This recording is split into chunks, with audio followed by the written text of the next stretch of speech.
Hello everyone. Today I am going to tell you the story of the adventures of Sinbad the sailor. It's the story of a sailor who goes on many adventures. Once upon a time, there lived a man called Sinbad. Sinbad's father was a rich merchant.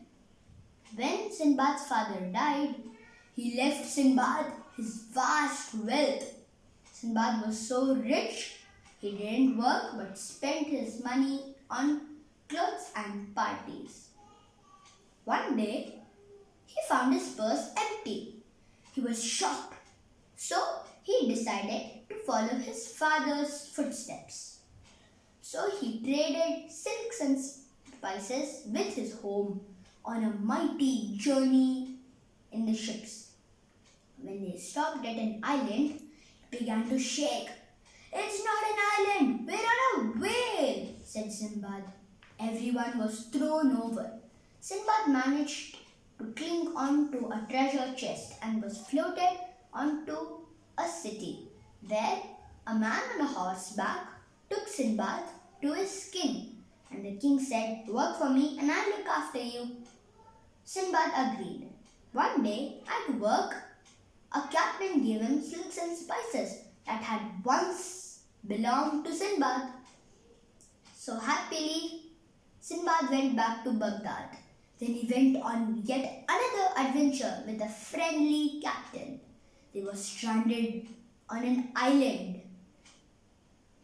The captain had left him behind accidentally. So, there were many snakes. And Sinbad was scared, so he tied his turban to his hand to a sheep's leg. A huge bird swooped down, grabbed the sheep, and took it to an island. Sinbad quickly grabbed some jewels, which he then used to make his journey home. He traded them for someone to take him to Baghdad, where he lived.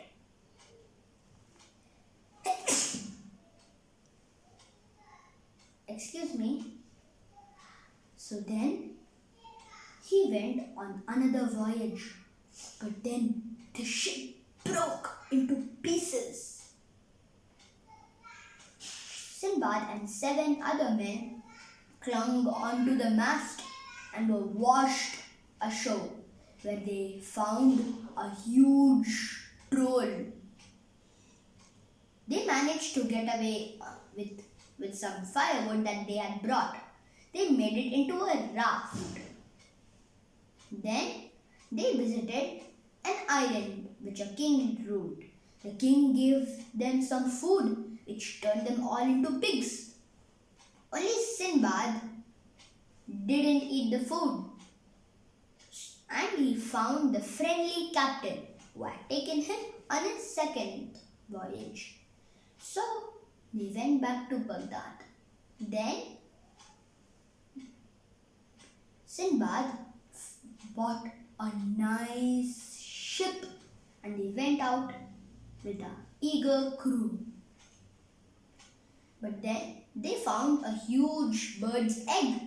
They wanted to decide how tough it was. So Sinbad's crew began to rain the egg with rocks. 50 rocks and it broke. Angrily, the bird that owned the egg dropped a boulder upon the ship.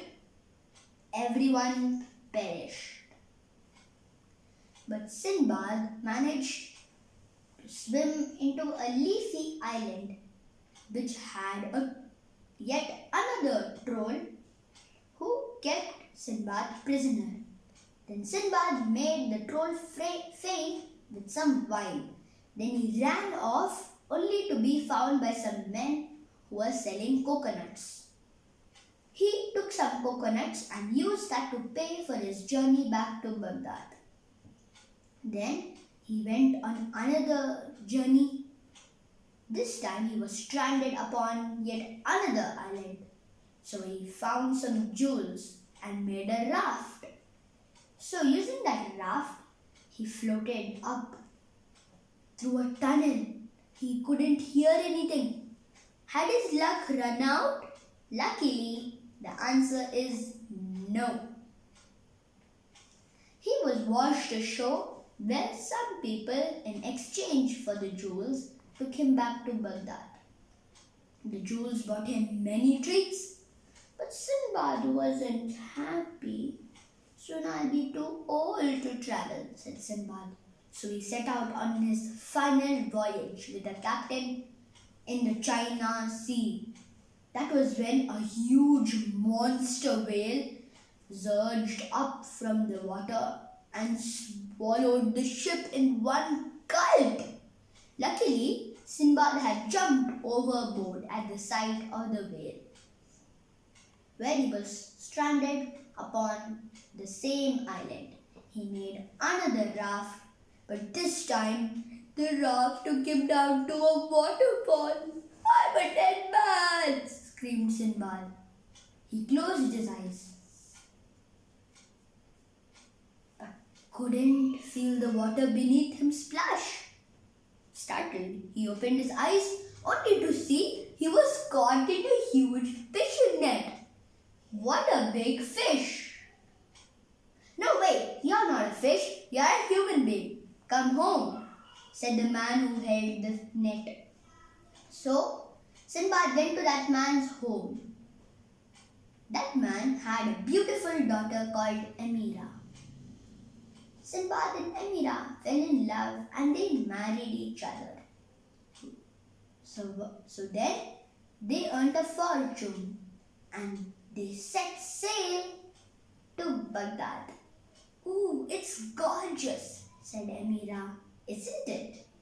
He was happy to be home, at least for a while. I hope you enjoyed this story. The ship captain was very brave. He didn't give up luck. Thank you.